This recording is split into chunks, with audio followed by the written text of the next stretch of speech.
10 a.m. Events occur in real time.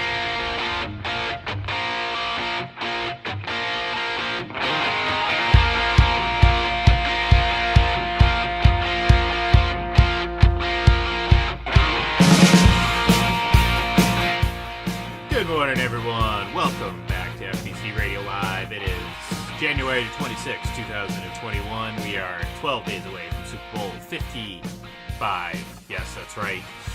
55 Super Bowls. I have not been alive to see them all, but my co-host has. And don't listen to what he says to rebut me on this one. He has been alive for every single Super Bowl, and no one can convince me otherwise, just as no one can convince me otherwise, that Tom Brady is still the best quarterback in the league. So may I remind everyone out there that's listening one more time.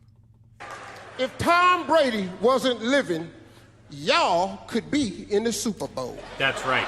That's right. So we're going to be talking about that a lot today, obviously. I mean, this is a conference championship coming up. Royal Rumble's this weekend, so I'm sure we're going to mention some wrestling-related things. And, you know, the regular Seinfeld, Cobra Kai, yada, yada, yada, all that stuff. But in order to do that and not sound like a complete psycho, I got to bring in my co-host, and guess what?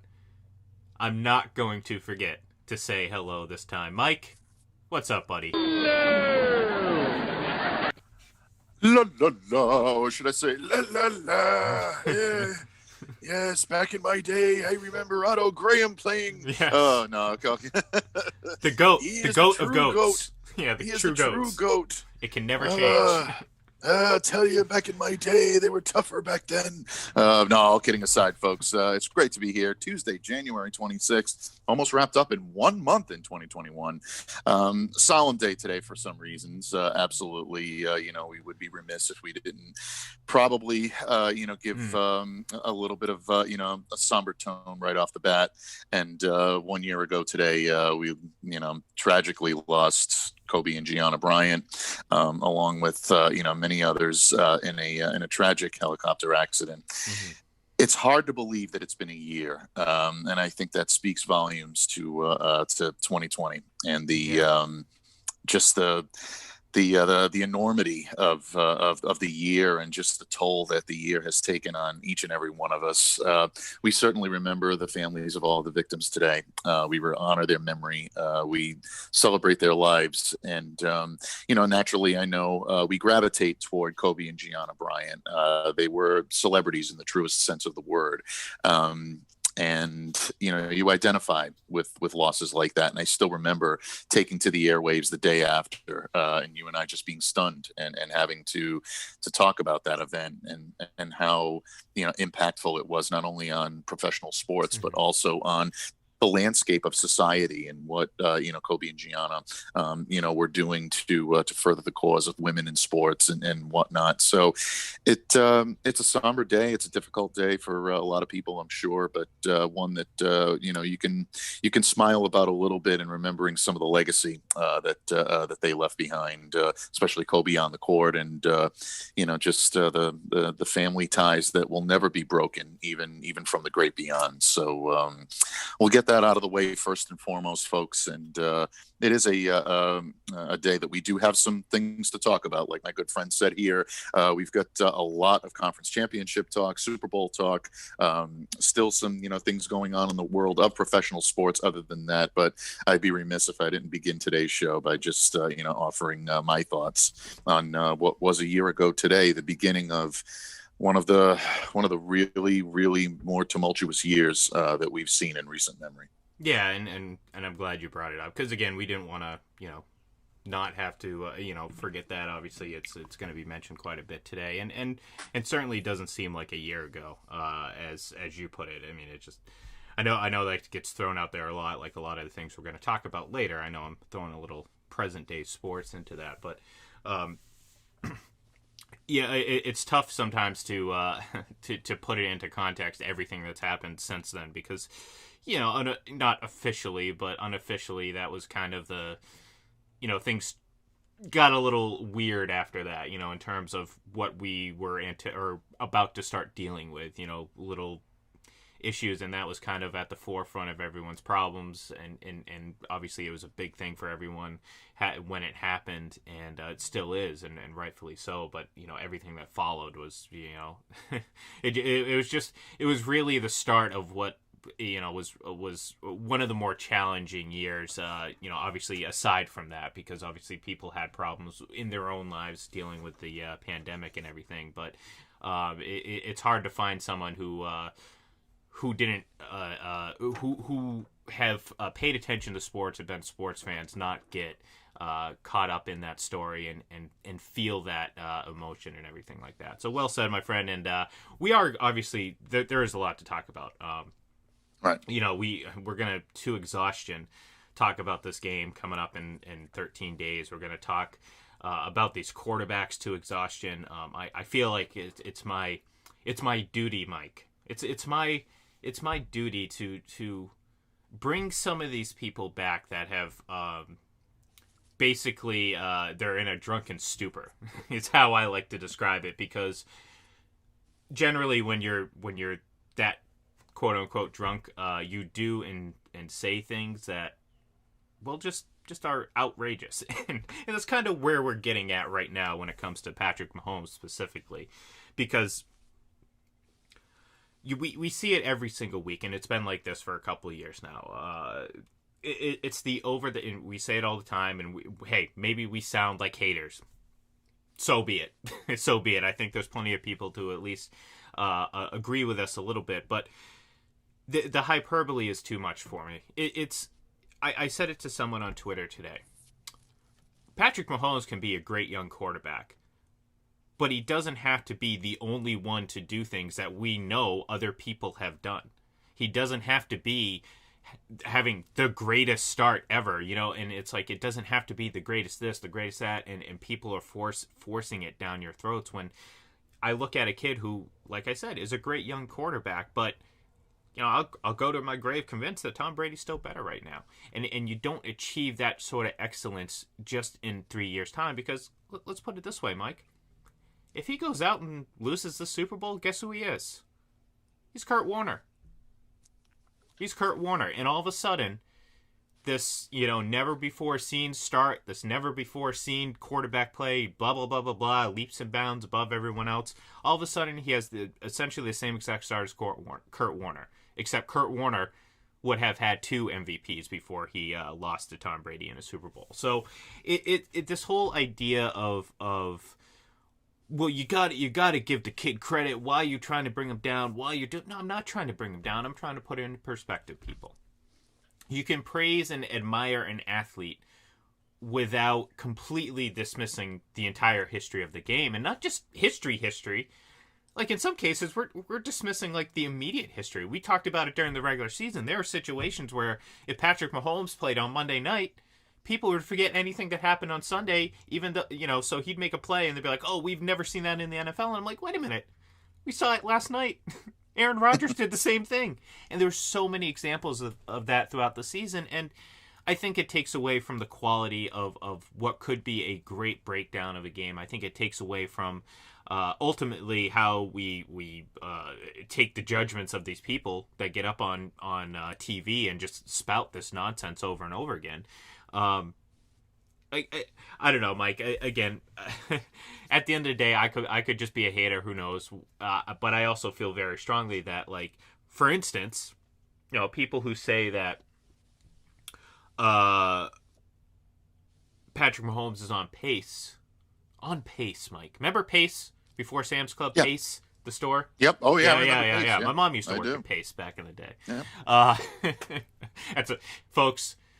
You would have to have been alive in the early 90s in New England to know, at the latest, to know what the hell we were talking about with Pace. It was Pace, Pace, Sam's Club, and BJ's Wholesale Club. They were like the 3, rival. Yeah. They were all the big rivals. Yeah, and then Sam's Club took Pace.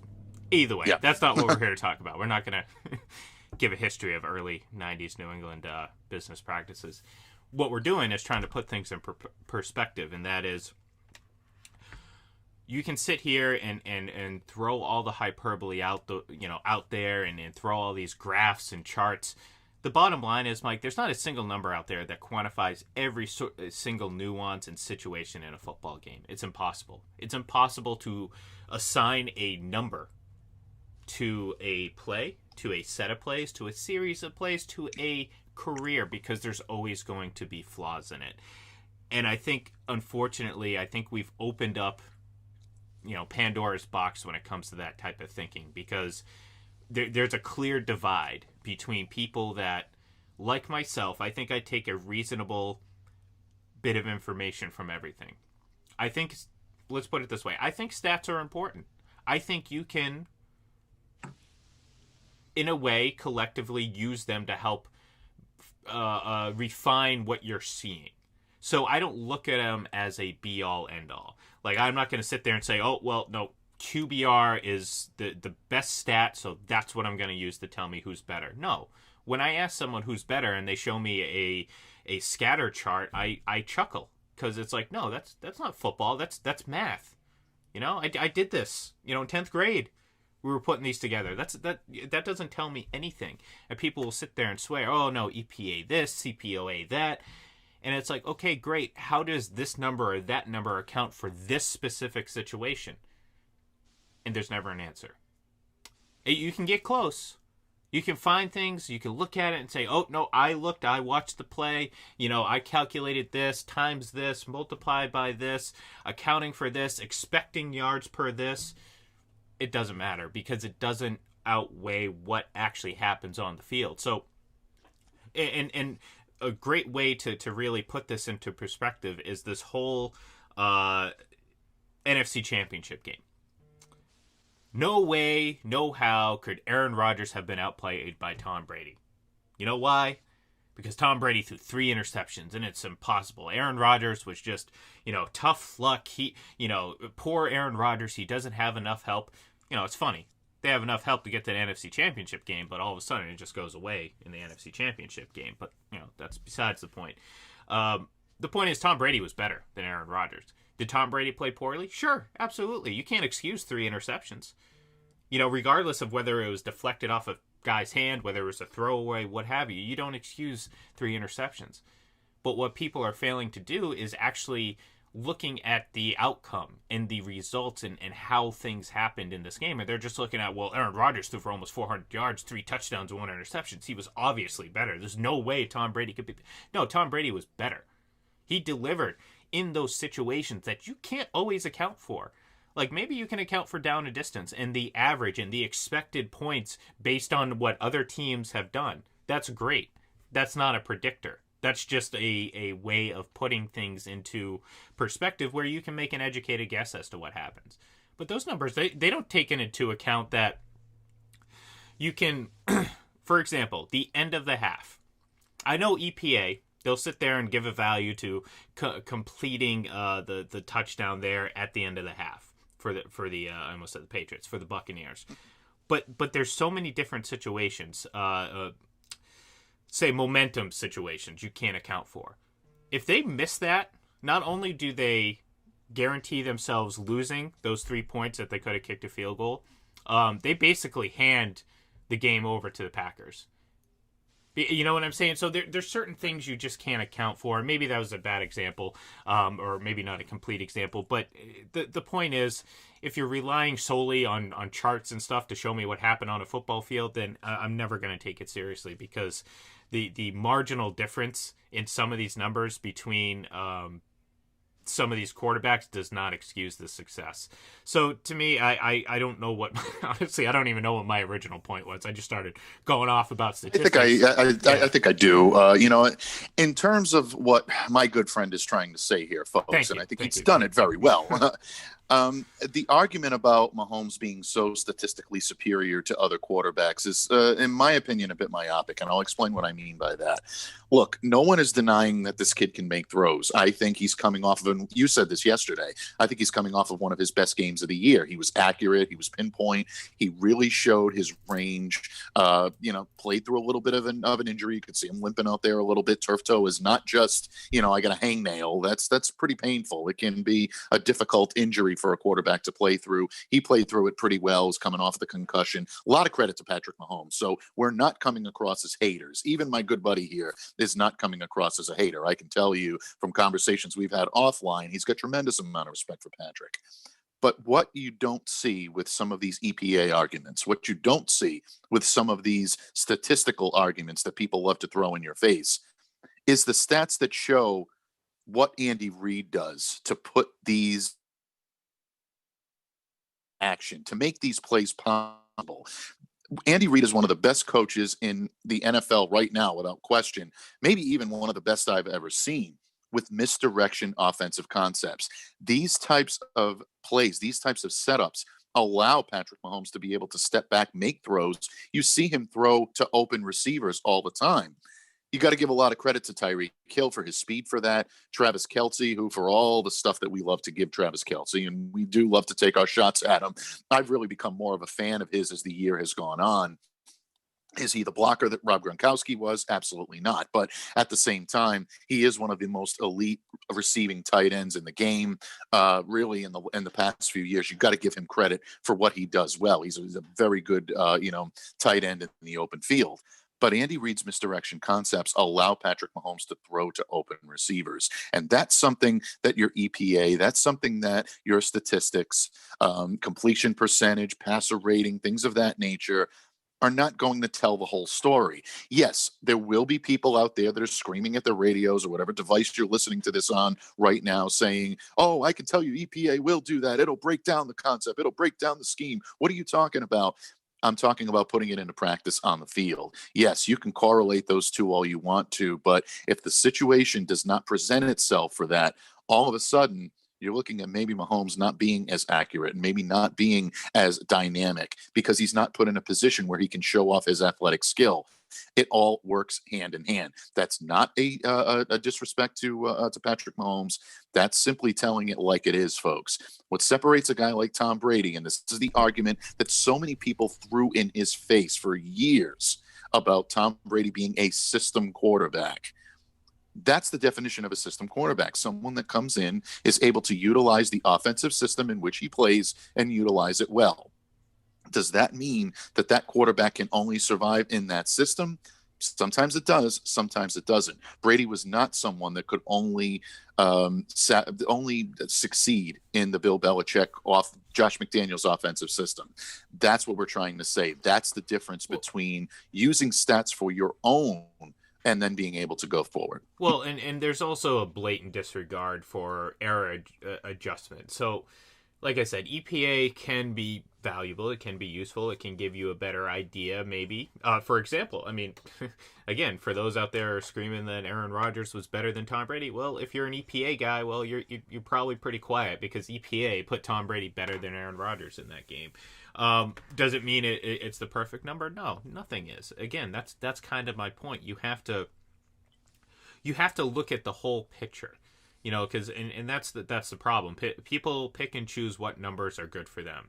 You know, we know the common go-to when it comes to talking about team defense for anti-Brady folks. It's points per game. That's the be-all, end-all. Although, again, for all those stat heads out there, they'll ignore the more complete numbers that take into account more situations. But even at the end of the day, you can't put it into context because people will sit there and say, oh, the Patriots had a top 10 defense and talk about the 2017 Patriots team. And it's like, wait a minute.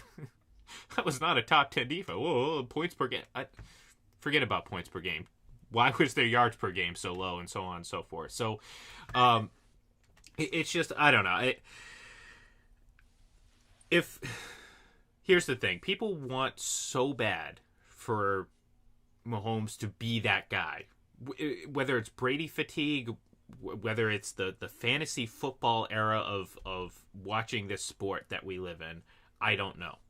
I'm going to lean towards probably a little bit of Brady fatigue. I mean, hell, he's going to his 10th Super Bowl. Do we have to say it again? 10?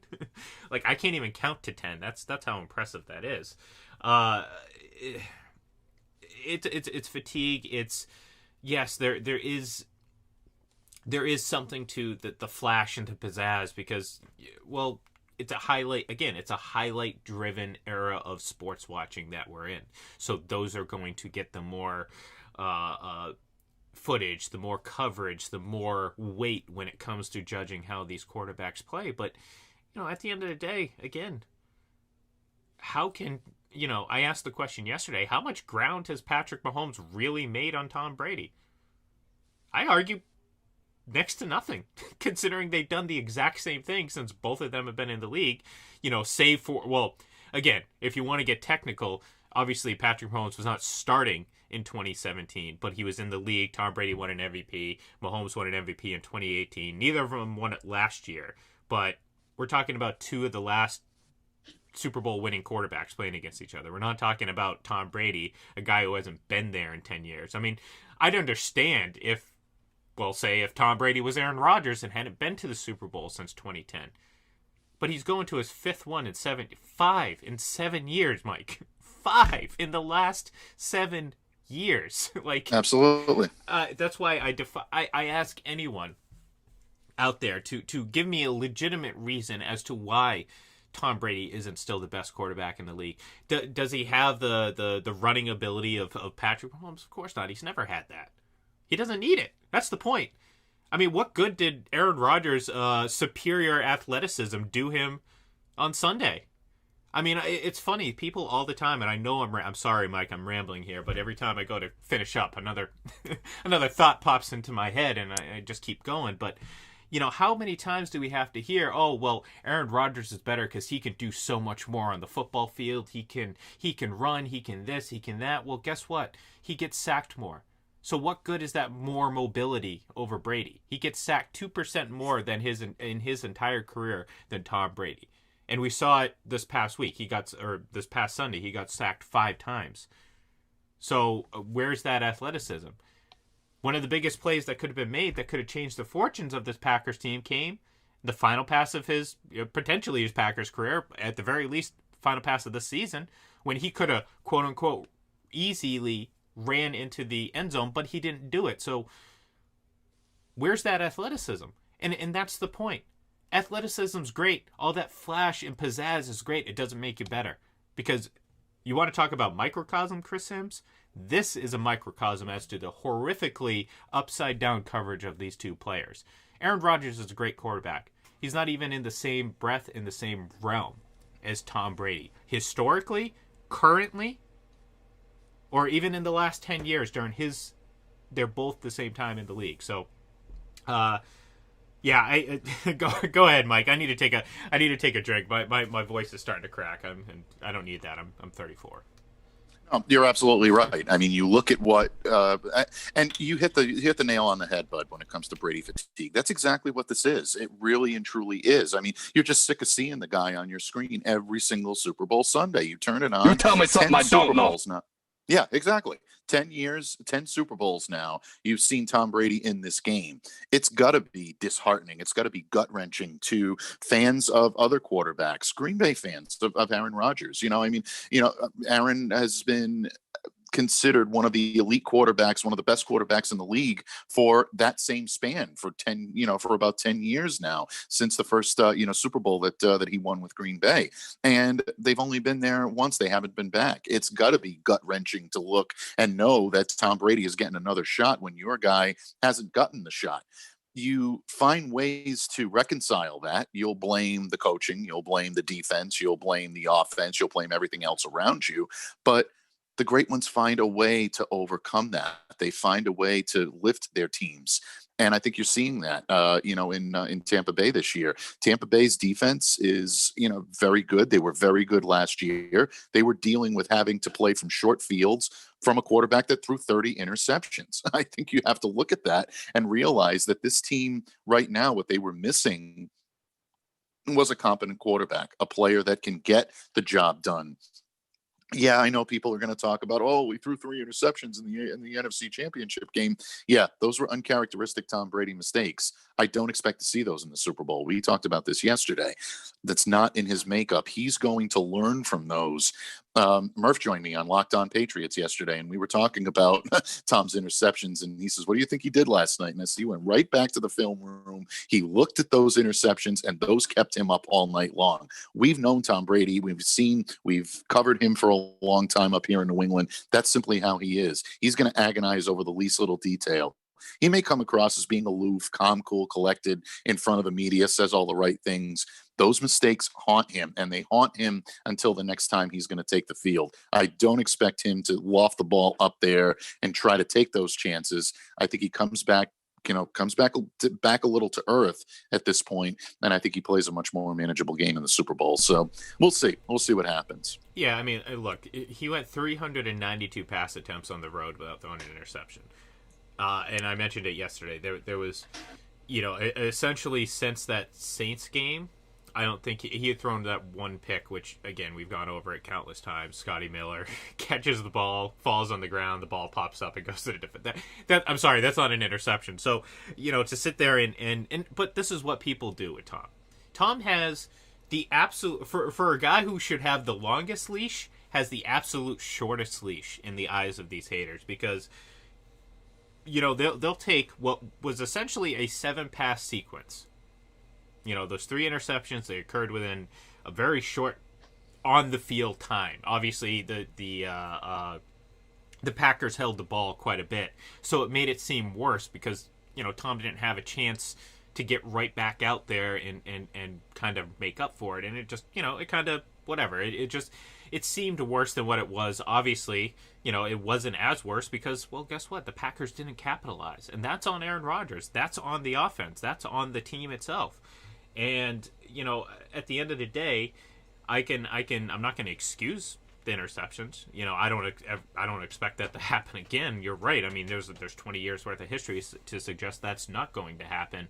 But, that's the problem, though. You're never going to convince people who hold stats in such high regard. I mean, I think they're important. I think they're very useful. I think you have to look at it with a very... You have to question everything. You know what I mean? You have to be able to question... George Carlin said it best. You read... You can read everything out of the books. You can read all these numbers. You can read all these people's opinions, but question everything. Because guess what? That's how you're going to actually figure it out for yourself. Because you could find one person that, maybe you think, oh, this guy sounds smart, blah, blah, blah, blah. Comes to find out, maybe they're using just a few specific numbers. And they completely disregard, say wins. Maybe they say, oh, well, this number's not important. And again, it just gets right back to the beginning where people pick and choose which ones they want to use, which fits their argument. When in reality, you should use the entire big picture. Take everything into account. Don't use one number specifically to make a specific conclusion. Don't come to a specific conclusion based on a singular number or two singular numbers. No, that's not what I'm suggesting, because there is value in numbers. There's ways to give you a better way to project. And I think that's the biggest thing. You can maybe project a little bit better based on numbers, but numbers don't tell the future. And I think that's what people think. So people will say, oh, look at Patrick Mahomes these 3 years. Well, obviously, if he plays 18 years, well, this is exactly what's going to happen. No. Numbers aren't predictive. They're just information. You know what I'm saying? Like, people confuse that all too often, because they'll sit there and say, oh, no, what we see in these 3 games, or these 3 seasons, is what we're going to see for, the next 17 years, which is essentially what he's going to have to do to even approach Tom Brady's career. And that's kind of the biggest point of all this, is like, the bar is so impossibly high that it's a complete disservice to anyone listening for people to make the case that he's in the GOAT conversation, or he's so much better than everyone else. And it kind of goes back to something you said, Mike, and that is, well, we haven't seen him, and folks, this is not a statement saying he can't do it. I'm just saying we have not seen him do it, for one, because he's only been in the league 3 years. We have not seen him do this without a very good supporting cast around him. Now, people will be like, oh, Tom Brady went to the Bucs. They, That's the new thing. The Bucks were stacked. The 7-9 Bucks were stacked. Yeah, they had a lot of talent. There's no doubt about it. But just having a collection of talent means absolutely nothing in football. Ask the Philadelphia Eagles from 10 years ago, the dream team. That doesn't matter. So, but the other point is, we've seen Tom do this with great teams. He's done it with mediocre teams, and he's done it with bad teams. I'm talking bad defenses, mediocre defenses, great defenses. Great supporting cast, mediocre supporting cast, and downright awful supporting cast. So we can make that judgment on Tom because we've seen him do that plenty of times. More than any other quarterback in the history of this game. We haven't seen that from Patrick Mahomes yet. What happens when Tyreek Hill isn't as fast as he used to be or not on the field? What happens when Travis Kelce, who's already 31 years old, starts to feel his age in a couple years? All of a sudden, those guys aren't going to play 18 years. They're not going to have the same exact offense for 18 years. We've already seen teams, in a way, I'm not going to say catch up to it, but these last 2 seasons, I think that a lot of the numbers are so heavily skewed by that first year, which was fantastic, and the numbers were off the charts for that 2018 Chiefs team. But I think it's also skewed a lot of what we see now because all these averages are, well, they're a lot higher because they certainly didn't come close to any of those this past year. So, I rant over somewhat because, again, I do need to take a drink of water because my voice is starting to crack again. But, I just hope that anyone listening here just looks at it with a very skeptical eye. When people come out with singular numbers and graphs and charts and saying, yep, this is how it plays, I just maybe it's a little old fashioned to me. Maybe this is my stubbornness, not wanting to jump into analytics full time. But the people out there that'll sit there and scream and yell at a team that doesn't go for it on 4th down because analytics say so. I'm sorry. When I'm trying to make a decision, you know what I mean? That's foolish to me. I don't know. Go ahead. Analytics will get you so far, but common sense has to get you the rest of the way. Exactly. And I think that in a lot of ways, we've become so desensitized to that. And this is really, I think, you want to talk about a word that we've used a lot of, thank you, Chris Sims, a microcosm of the NFL and NFL fandom today. It amazes me how desensitized we've become to exactly how difficult what Tom Brady has done over the course of the last 20 years, reinventing himself with a new supporting cast, with new players, with new styles, doing it again in another conference with a completely different team. It's not easy to do. It amazes me that people will sit there and make the argument. I had a Facebook argument the other day, which I very rarely go on to. I'm so sorry I did it, and I won't do it again for a good long period of time. But I wanted to share a tweet that, if you check my Twitter feed, folks, you'll see it. It's about Tom Brady in the last 10 Super Bowl championships, or 10 Super Bowl appearances, I should say. And the fact that we won't see this type of dominance again right away. The minute I press send, within 30 seconds, you do realize that Patrick Mahomes is only 24. He's got a lot more time. He's going to do this. He's going to go to 12. And I was just went, what? Do you have any idea how difficult it is to make a Super Bowl? Brady has Thank you. And Brady has made it look easy. That's part of his brilliance, but it is not easy to do what Tom Brady has done. The fact that we become so desensitized to the fact that we think just because a player coming up right now is playing at a very high level, no one is denying that Mahomes is a dynamic player. He's extremely fun to watch. He can do things on a football field that most mere mortals can't, but it doesn't mean that that's going to translate into 20 years of success and that the Chiefs are going to eclipse what the Patriots have done for reasons that you've mentioned. Tyreek Hill is eventually going to slow down. Travis Kelce is eventually going to start to break down. Mm-hmm. It's the nature of the way these positions play. Nobody's wishing it on them. Nobody's saying that, it's going to happen because they don't do this or they don't do that. It's just time. It's just the wearing of time, and the nature of the position that these guys play will eventually start to break down. When Mahomes has to reinvent new players, can he elevate players to the level that Hill and Kelce can play at? That's going to be the true test. I'm not saying he can't do it. I actually believe he can. but it's not a given. And to sit there and to make it a given really trivializes what Tom Brady was able to do, not just with the New England Patriots for the last 20 years, but also the Tampa Bay Buccaneers this year, which may be one of the more impressive things I've ever seen him do. Go to a new conference, no OTAs, no training camp, no preseason. Take a team that was 7-9 last year, shell-shocked from, again, a quarterback that had 30 interceptions, and turn them into a championship contender. You listen to guys on this team, players, coaches alike, they give so much credit to Tom Brady. I wonder why that is. Well, and here's the funny thing, the ironic thing about all this is, I said it earlier, people accusing Tom Brady of going to a stacked team, and they always say that he was put in this great situation, not only with the Buccaneers, but the Patriots. And, obviously having Belichick is nice, but the reality of it is, he took over when he got drafted by the Patriots. The Patriots went 5-13 before he started in Week 3 of the 2001 season.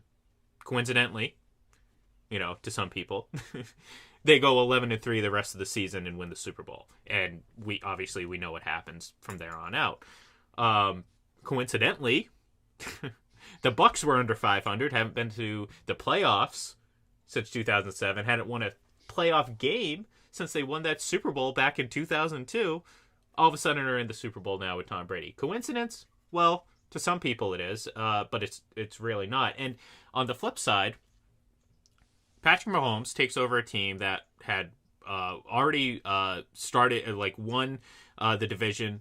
They were a good team in the playoffs with a lot of talent. He takes over a team, and they pretty much keep doing what they were doing.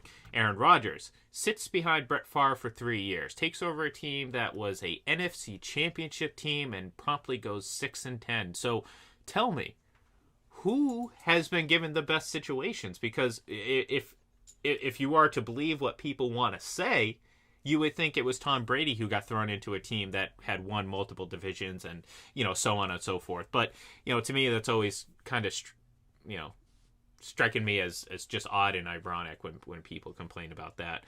But yeah, to your point, we're not saying that Mahomes can't do it. Even if he can, I mean, you got to see if he can do it to the level of Tom Brady. And to suggest at this point that, oh yeah, of course he's going to do it, is like you said, it trivializes it. I think that's the best way to put it. It devalues, it desensitizes the whole thing, because all of a sudden you're like, oh, so he's just going to, I mean, you want to talk about numbers. John Elway went to 5 Super Bowls. 5. Up until 2011, that was the best. No one had ever gone to more than 5 Super Bowls. Tom Brady goes to 5 in 2011, 2014, number 6. Boom. There you go. And now it's 10. Like that's how ridiculous, we're talking, and you're just going to say, oh, well, yeah, Patrick Mahomes would do this. Everything will stay the same. Everything will adjust. No one will do anything. It'll be Patrick Mahomes. He's going to set the benchmark, blah, blah, blah, blah. We'll see. That's why the conversation should be left for later in his career. I mean, it's just more appropriate. And if wins are not a quarterback stat, folks, well. and wins don't fall on the shoulder of the thing. If this is a true team game, then how can you say that Patrick Mahomes is going to carry a team to the Super Bowl that hasn't even been assembled yet? Yeah. And look, think about that. And look, in reality, and it doesn't mean everything's the exact same, but they lose if he loses this game to Tom Brady and the Buccaneers. I said it.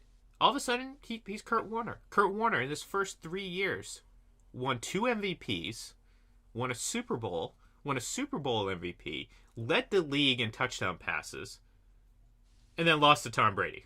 So if anything, he would be behind Kurt Warner. So that's why I laugh at anyone. Greatest start ever for a quarterback. No, it's a fantastic start, guys and girls out there, everyone. Anyone listening or anyone doing it, it's a fantastic start. No one is taking that away from him. Let's pump the brakes a little bit and stop with the hyperbole. Like I said, if there's a couple things that I'm going to dismiss right off the bat. If I asked you to explain to me why, people say it all the time, Patrick Mahomes is on another level. That's one of my favorite sayings, and by favorite I mean annoying and it's a big pain in my ass. But on another level, what does that mean? What level? What another level is he?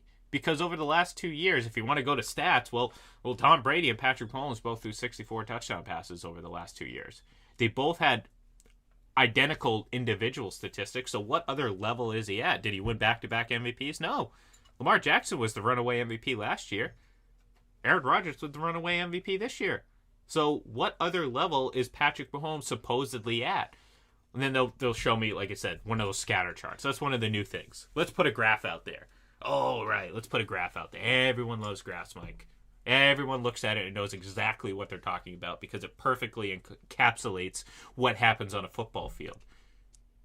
Okay, no, that's not true, obviously. If you could not pick up my tone or my face if you're watching on any of the platforms that we're broadcasting on right now, you would realize I was being very sarcastic. But yeah. It's the opiate of the masses. I mean, really, that's exactly yeah. what this is. I mean, you'll look at statistics, you'll look at things to make arguments. For every statistic that shows you one thing, I will show you a stat that can show you another. But people will use them to enhance their argument. That's what stats do. Look, no one's downplaying, and I know it sounds like we are. It sounds like we're like basically downplaying statistics and they have no place, and nobody's saying that at all. Statistics are a measuring stick. There's no question about it. They're needed and they're valuable in the world of analyzing professional sports and athletic performances, but they don't tell the whole story. That's all we're simply trying to say. Yeah, and look, if there's a couple of things. If you say that wins don't matter, well, right off the bat, I'm not going to take anything you say seriously, and neither should anyone out there. If someone starts their argument by discounting the impact of success and very when it comes to how great a quarterback is, then, well, it's not even worth arguing it with this person, because clearly they're very, very set in what they think, and what they think is wrong. So, and unfortunately, that's a majority of these people that you deal with that are very anti-Brady, which, again, they'll also in the same breath bring up Eli Manning and Nick Foles, who quote-unquote beat Tom Brady. So, wins matter, stats matter, success matters, the situations matter, how often you do these things matter. Like people are making the case based on statistics that Brady plays worse in the playoffs. Get out of here. Stop that. That's stupid. That is idiotic. It is moronic. It is stupid. It is help me out, Mike. What's another adjective for idiocy? What's a synonym for idiocy? Stupidity. Asinine. Asinine. That's right. Thank you. Every conceivable adjective to describe how moronic making that statement is, you can use, because that's what it is. If someone tells you, based on Aaron Rodgers gets better in the playoffs and Tom Brady gets worse. No, my mic didn't cut out there. I just don't have a reaction to that. I don't have a reaction to it either. It's, exactly. It's such a moronic take, and I'm sorry if you're listening to the show and that's what you think. Well, I don't feel bad for saying this. Like, I really don't. Like, this is the point. We're getting so past the point of, like, reasonable conversation with some people like this. And, when you discount wins, when you discount this, when you sit there and try to tell me that, Brady gets worse because his EPA and his passer rating, for F's sakes, his passer rating drops. Oh, my God, his passer rating. I don't give a flying... you get what I'm trying to say here. I just don't care. Like, you can't sit there and tell me, and most of the time it's kids who haven't even, no offense, like, I obviously am not old enough to have watched early 80s and late 70s football.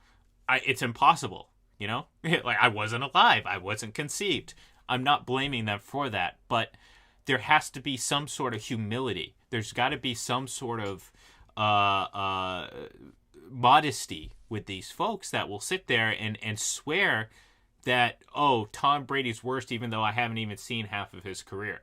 And I'm just basing this solely on that. It's Mike.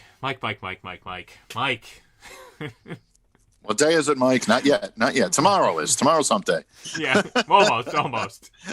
Michael? But, Michael? Yep. Yes. Oh, man. But no, I think we've certainly not exhausted this talking point. We're going to be doing a lot of this throughout the next couple of weeks, and certainly breaking down the games. And later this week, and there's so much more to come. There is so much more to come, Mike. We got 8 more shows of this Until before the Super Bowl? Yeah. So there'll be plenty of ranting and raving for sure. And of course, like I did mention, WrestleMania, the Royal Rumble is this Sunday, so I'm sure we're gonna do a little extra wrestling talk, as we actually haven't really done much as of late. But the Royal Rumble is one of my favorites, so we certainly will be talking about that. Yeah, this is a good opportunity for us to get some wrestling talk in. Rumble has always been one of our favorite pay-per-view events, and talk about Rumbles of the past. I think would be pretty good, and we'll talk a little bit about the present as well, because you have to. But our wrestling love and our wrestling lore happened a long time ago. So in a galaxy I'm sure we'll talk about far that. away, my friend. Yes, absolutely. Yep, where Folks, some of these Twitter trolls right now live. So. Yeah, pretty much. Folks, thank you very much for tuning in. We will be back tomorrow morning, hopefully at 9. We'll kind of see how the programs and connections to the internet do, but usually we're here around 9. So tune in and we will break down more of the games. You will kind of get into more of the specifics, not just quarterbacks, folks.